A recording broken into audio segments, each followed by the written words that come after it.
Hello everyone, welcome back. Today we are finishing our Star Wars tier list by adding all the animated shows and other 3 movies to our current tier list. Last time we did the mainline Star Wars movies, the Skywalker saga, and that was in part 1, so if you want to go watch that video, make sure you click up on the card on the top right to see that video.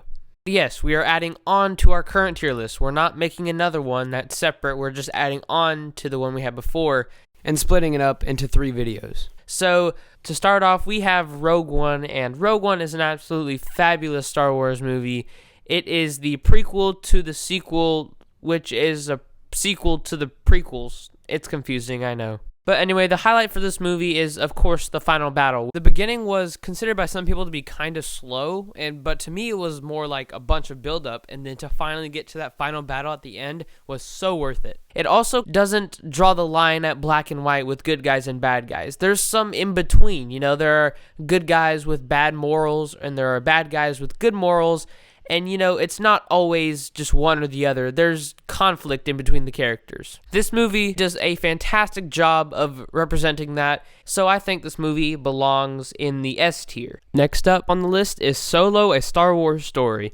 I think this movie is underrated. I mean, it's a fun movie to watch. You get some brand new, fresh characters. You get to see some new planets, different parts of the galaxy. That's always a nice touch for me. You get to see Han Solo's backstory. That's interesting too. Not something we particularly needed, but cool to see. The thing that really makes this movie stand out is that it was funny. It had me laughing multiple times throughout the movie. And sure, all the Star Wars movies have a joke thrown in here or there, but Solo was special. It had a joke almost every minute or so, and that really made it stand out from the rest. It wasn't all action, but it had some humor and comedy here too. One thing I don't like about this movie is that Han Solo acquired every signature part of him within, 2 weeks, however long this movie takes place. He gets his blaster, he gets Chewbacca, he gets his ship, he meets Lando, all in a matter of days or weeks, and that's just kind of unrealistic for me. I don't like how packed this movie was. This probably would have performed better as a show, but, Star Wars shows hadn't really been invented yet, so Disney could only make a movie. And that movie didn't really perform that well, but this isn't Rotten Tomatoes' opinion. This is my opinion, and I think it belongs in A tier. It's not near as good as A New Hope or Empire Strikes Back. I don't think that at all, but I do enjoy this movie, so I'm going to put it towards the end of the line in A tier. Next, Star Wars The Clone Wars movie, not the show. We'll get to the show later, but the movie. This, I don't know. I have mixed feelings about this movie. I like the beginning where they're fighting the battle droids on Christophsis. That's a cool scene. It's also very brutal. There's a clone that gets shot in the head, and that's not something I expected when I first watched this movie. But yeah, it was pretty brutal in that first couple of minutes. And it was a fun watch, You get to see Ahsoka for the first time. Her character is further elaborated throughout the show, but we're just focusing on the movie right now. Anyway, we get to see Ahsoka. We get to find out more about the clones. Captain Rex, this was his first appearance too. Lots of cool stuff here. But without that beginning scene, this movie would be absolute garbage. I do not like the rest of the movie where they have to go rescue Jabba's son. That's like a side quest that just did not feel important. The Clone Wars, it's a war, so there has to be battles. I feel like the wars aspect was kind of thrown out the window at that point. Would I put it on a tier list? Anything higher than C tier is bogus. I'm not doing that. I'm thinking maybe D or E tier. It's not all the way at the bottom of the list, but it is pretty bad. Let's just put it right behind Force Awakens and call it a day. Okay, so that is all of these Star Wars movies ranked on a tier list based on, my opinion. If you want to hate me for it, I don't care. But we're going to move on to these Star Wars shows now, and this is where I'm going to try to rattle these off a little bit faster than the movies, so try and keep up. First up is Tales of the Jedi. Tales of the Jedi had 6 15-minute episodes, half given to Ahsoka Tano, and the other half focusing on Count Dooku and their backstories. I enjoyed Count Dooku's backstory a lot. We got to see him as a Jedi, or on his last years as a Jedi, and then we got to see him turn to the dark side with Darth Sidious, and that was very interesting. And then the duel with Yaddle at the end was absolutely sick. Such a good conclusion to his story and how he became, quote-unquote, the bad guy. And I really loved his part. Other 3 episodes that focused on Ahsoka, I don't think were that necessary. We didn't really need to see her growing up as a toddler because we know that every Jedi joins the Jedi Order when they're like 2. So I don't really think Ahsoka's all that special. We don't need to show her as a less than 1-year-old, you know? We get another episode of her training, which, again, don't feel like that was quite necessary. We know that Anakin trained her. I mean, duh, he's her master. What else is he gonna do? But the last episode of Ahsoka's arc takes place after Order 66, where she fights the Inquisitor. I really liked that episode. I enjoyed it a lot. We get to see another Inquisitor, which are some of my favorite characters, and we get to see one killed in like less than 5 seconds, which I think is pretty hilarious, and just shows how powerful Ahsoka is. So with all that information, I think I'm going to put this into the B tier. It's not a stellar show, you know, there are a few flaws, but it does bridge those gaps between some of the movies, and I think it works as that kind of show, nothing more, so it's going to stick right there in B tier, right behind Attack of the Clones. Next is Tales of the Empire, which was the sequel show to Tales of the Jedi, as you can probably guess, and it focused on 2 characters, Barriss Offee and Morgan Elsbeth.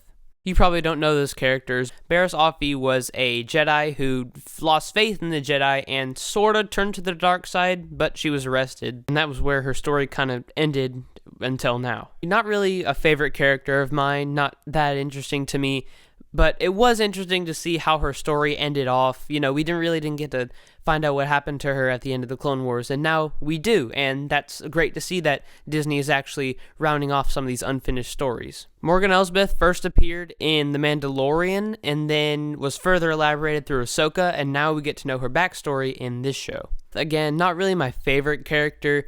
I just don't find her that interesting in my opinion. She's a very well-developed character who has, like, good motives as to why she's, you know, the bad guy, but she's also relatively new, and I just don't really feel a connection to the character that much, but that's just my opinion. The weird thing is, my favorite parts in this show have nothing to do with the main characters.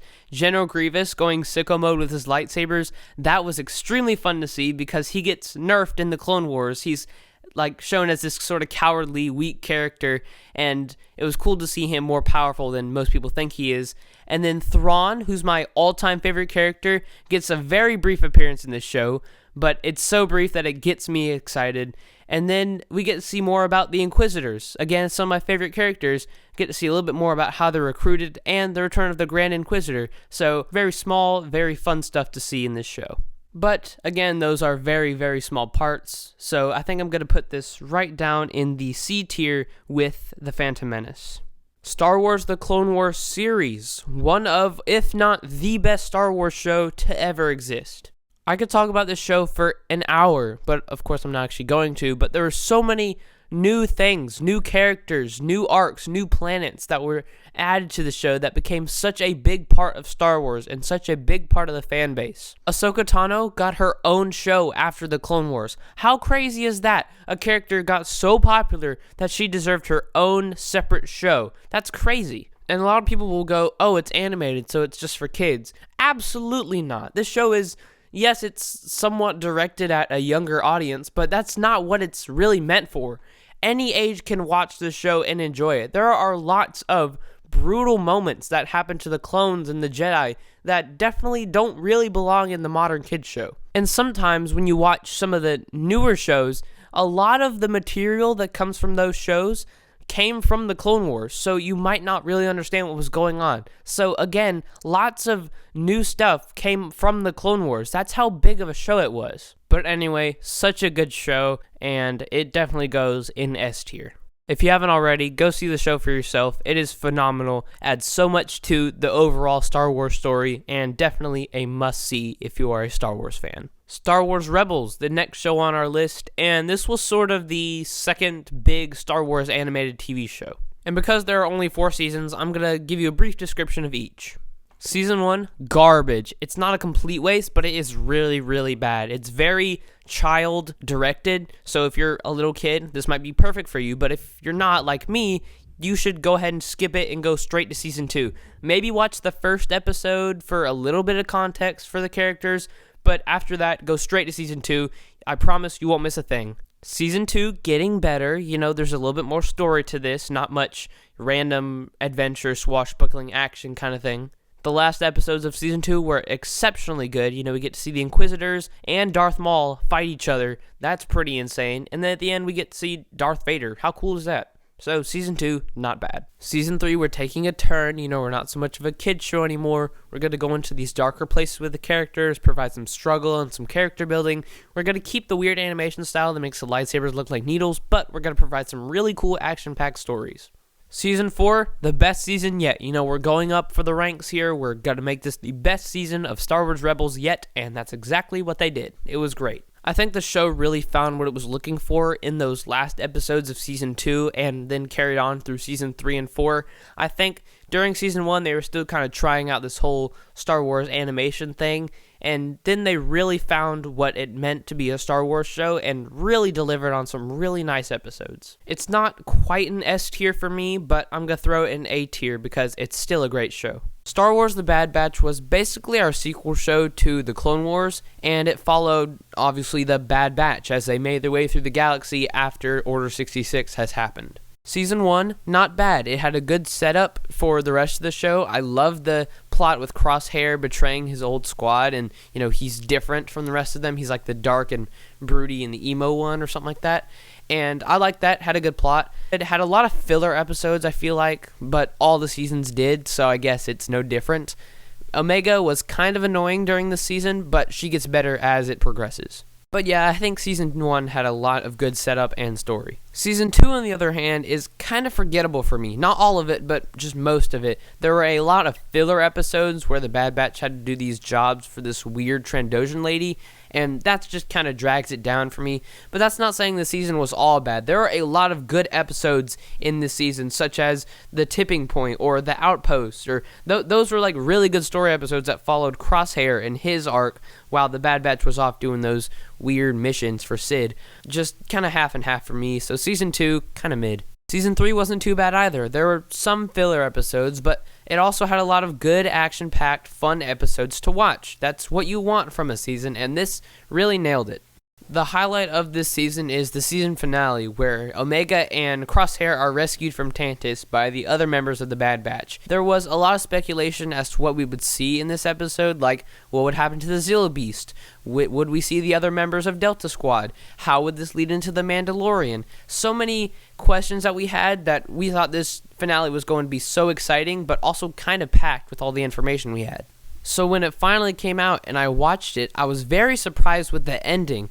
It always stayed focused on the main characters. It didn't branch off into these regions and side characters and plot points. It always led back to the Bad Batch, no matter what. And I think that's something this show did really nicely. It stayed focused on the main characters instead of, like, in the Book of Boba Fett, it went to the Mandalorian for, like, 2 episodes. This show didn't really do that much. It always stayed on the Bad Batch's story. And I think that's what makes this show kind of special. It just stayed focused and got the job done. That's great. On a tier list, I think I'm going to put it in the high B tier. I almost threw it in the A tier, but the filler episodes kind of drag it down for me. But it also has a really gripping story, and you really feel that connection to the characters a lot of times. And I think this show is very special and has a really nice place in Star Wars. Star Wars Resistance.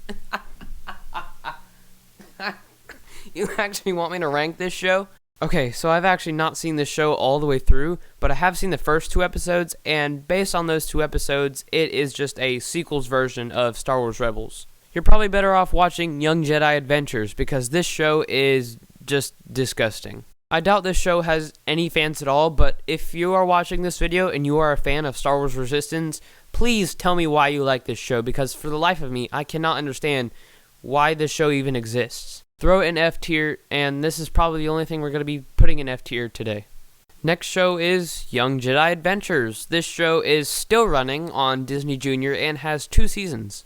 This show is directed at a very young audience, that it being rated TVY7, but I have watched most of the episodes in my own time. I thought it was interesting because it took place before The Phantom Menace and during the High Republic era. Very few of the episodes are actually story-based, and most of those few episodes involve the villain, Tabor. And I found Tabor to be a very interesting character. He's got a cool helmet design, very nice outfit with a cape, and an electro staff. How cool could you get? This show is sort of meh, again, I'm not really a 7-year-old, so I don't enjoy it as much as they would, but I do find some points interesting, so I guess I'll throw it into D tier. I was kind of debating whether or not to put this next show in the video, but since it is a Star Wars animated show, I guess I'll put it in here as a finale. Star Wars Visions is technically not canon, so it's not part of the Star Wars universe, but it has provided some really interesting episodes. Season 1 was sort of half and half really good episodes, half really mediocre, not worth your time episodes. Season 2 was kind of the same. Season 1 provided us with a more Japanese style animation, while Season 2 was a mix of a ton of different animation styles. So, lots of diversity here. I really do enjoy most of this show, and I frequently find myself going back to some of my favorite episodes just to rewatch them, and I think that deserves B tier, mostly because it's not canon, but it's still a decent show. And there we have it. This concludes me ranking all the other 3 Star Wars movies, as well as the Star Wars animated shows. And in part 3, I will be ranking all the live action shows. And hey, here's an idea. Maybe you should subscribe, hit the little bell thingy so that you're notified whenever I do release that video. And as always, thanks for watching, and I'll see you next time.